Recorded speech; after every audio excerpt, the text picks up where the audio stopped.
जय सिया राम। मित्रों, मैं काफ़ी लंबे समय से आपके संपर्क में नहीं रहा, इसके लिए क्षमा प्रार्थी हूँ।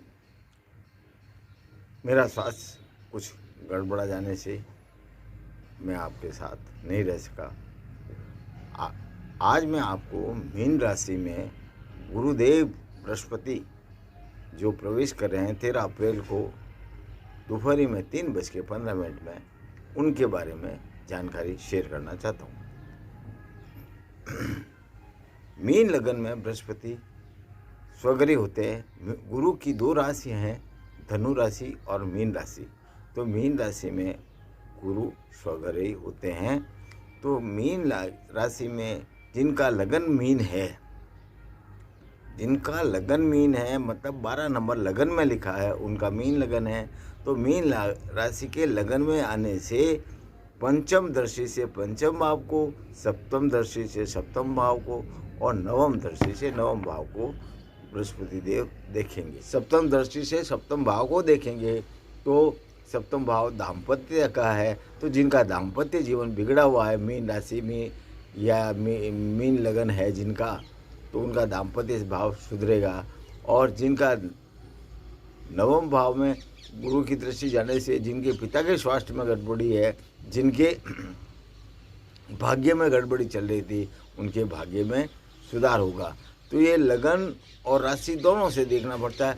मैंने आपको लगन से बताया कि वो पंचम दृष्टि से पंचम भाव को देखेंगे, सप्तम दृष्टि से सप्तम भाव को देखेंगे, नवम दृष्टि से नवम भाव को देखेंगे। तो पंचम भाव को देखने से पुत्र की वृद्धि होगी, आपके दिमाग की वृद्धि होगी, आपके संतान की वृद्धि होगी। संतान चाहे स्त्री है चाहे पुरुष है, उसकी उनको सुख मिलेगा।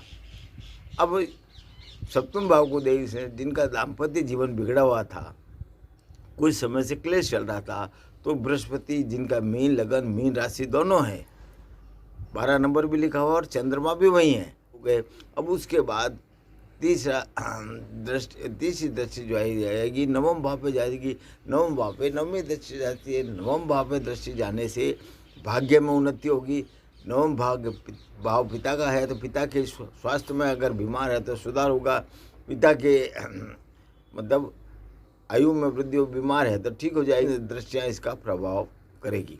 अब लगन से देख लिया अपन ने, लगन से देखा तो भी वह पंचम भाव को, सप्तम भाव को, नवम भाव को गुरुदेव देख रहे हैं। 13 अप्रैल से देखना शुरू करेंगे। अब राशि अगर 12 नंबर में ही चंद्रमा है आपका, तो आपके लगन भी 12 नंबर हो गया, चंद्रमा भी 12 नंबर हो गया। तो 12 नंबर होने से दोनों मीन लगन हो गए। मीन लगन में देखने से यह आपको पंचम भाव को देखने से संतान की वृद्धि होगी, संतान के सुख में वृद्धि होगी, संतान को सुख प्राप्त होगा। सप्तम भाव में देखने से सप्तम भाव की वृद्धि होगी। सप्तम भाव अगर पति पत्नी में रिलेशन खराब चल रहे हैं तो रिलेशन ठीक होंगे।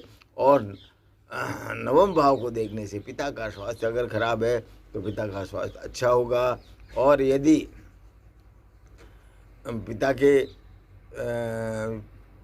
यदि आपके भाग्य में कोई रुकावटें आ रही थी तो रुकावटें दूर हो गई। ये 2 तरीके हो गए लगन और चंद्रमा से। लगन से देखा तो 3 भावों को देख रहा था, और चंद्र राशि अगर मीन राशि है तो भी आपके चंद्रमा भी 12 नंबर का ही है, तो आपको पंचम भाव को देखेगा, सप्तम भाव को देखेगा और नवम भाव को गुरु देखेगा। तो एक गुरु के इस प्रकार देखने से आपके तीनों भाव में वृद्धि होगी।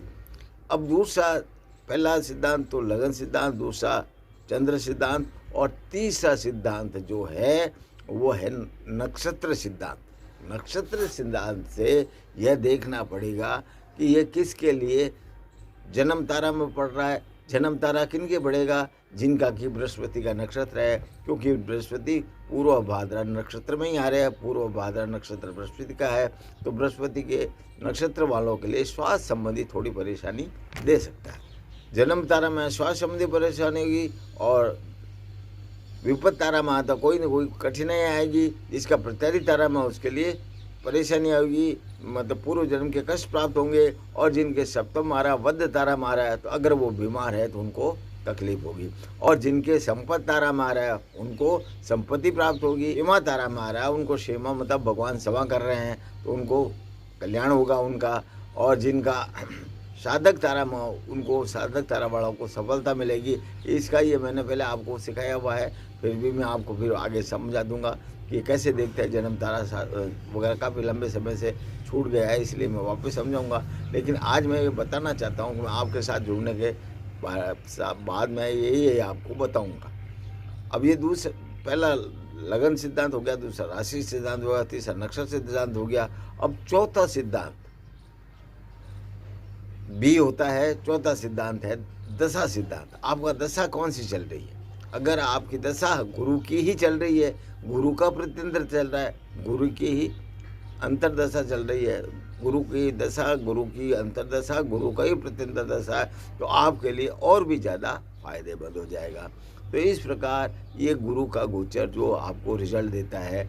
घड़ी में 3 सुई होते हैं, पहला घंटे का, दूसरा मिनट का, तीसरा सेकंड का।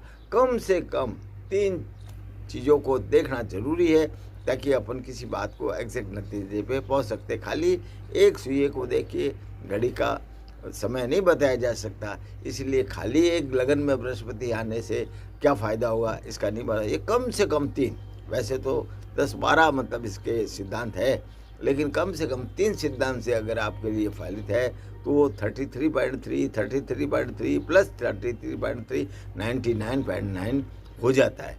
वैसे अगर 5 सिद्धांत से देखते हैं तो 20-20-20-20 करके 5 सिद्धांत को देखने से 20% हो जाएगा। इस प्रकार ये आपको फ़ायदा या नुकसान देगा। तो ये मैंने आज आपको जानकारी दी है। आपको कैसी लगी कमेंट्स में ज़रूर बताएं। अगर आपको पसंद आए तो लाइक करें, शेयर करें, और आगे मैं एक एक राशि की जानकारी दूंगा, एक एक नक्षत्र की जानकारी दूंगा कि किन किन की राशियों के लिए अच्छा है, किन राशियों के लिए खराब है। आप ज़रूर देखें। जय श्री राम।